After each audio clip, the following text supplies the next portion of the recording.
তবে জানো তো আজকে সকালটা না একটু অন্যরকম ভাবে শুরু হয়েছিল। তোমাদের সঙ্গে সবটাই শেয়ার করব।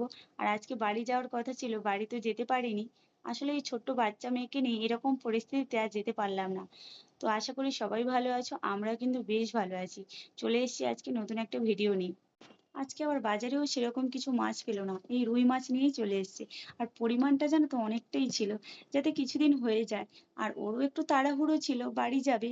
এবার কেন বলছি বাড়ি যাবে, তোমাদেরকে তো আগের ভিডিওতে বলেছিলাম আমি যে আমাদের ওইদিকে বন্যা হতে পারে আর পরিস্থিতি খুব একটা ভালো নয়।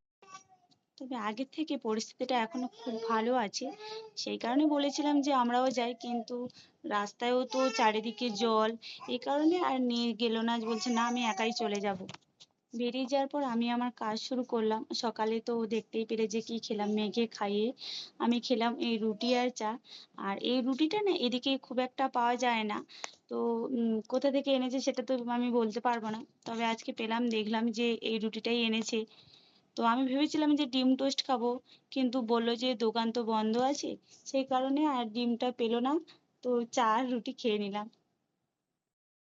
এবারে তোমাদেরকে বলি যে কেন আজকে সকালটা একটু অন্যরকম ভাবে কেটেছিল। আশা করি তোমরা বুঝতেই পেরে গেছো। সকালে তো যেরকম প্রত্যেকদিন রান্না বান্না থাকে, তবে আজকে না সেটার আর ছিল না।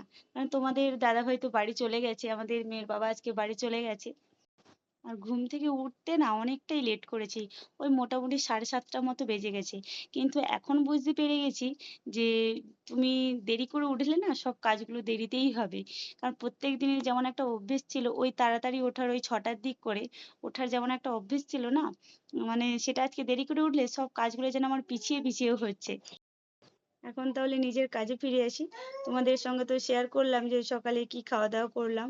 আর সবকিছু দুপুরে রান্নার জন্য সবকিছু রেডি করে দিয়ে চলে এসেছি, রান্না বান্না যেগুলো করব। কারণ মেয়ে এখন ঘুমিয়ে আছে, না হলে তো আর করতে দেবে না আমাকে। আর আজকে জানো তো খুব রোদ উঠেছে, সেই কারণে প্রচুর জামা কাপড় ধুয়েছিলাম, কারণ গত কয়েকদিন ধরে যে পরিমাণ বৃষ্টি হচ্ছে জামা কাপড়ও ধুতে পারিনি সেরকম ভাবে। আর প্রচুর মানে জমা হয়েছিল জামা কাপড়গুলো, সেগুলো ধুয়েও দিলাম। আজকে রান্না বান্নাও সেরকম কিছু করব না ভেবেছি। আর মানে হালকা কিছু করব, কারণ এত কাজ করে রান্না বান্না করতে সময়ও লেগে যাবে। আর চলো তাহলে এবার এখন নিজে যাই। আর এইদিকে দেখো মেয়ের জন্য রান্না করেছিলাম মাছ দিয়ে, কুমড়ো দিয়ে, আলু দিয়ে একটা ঝোল।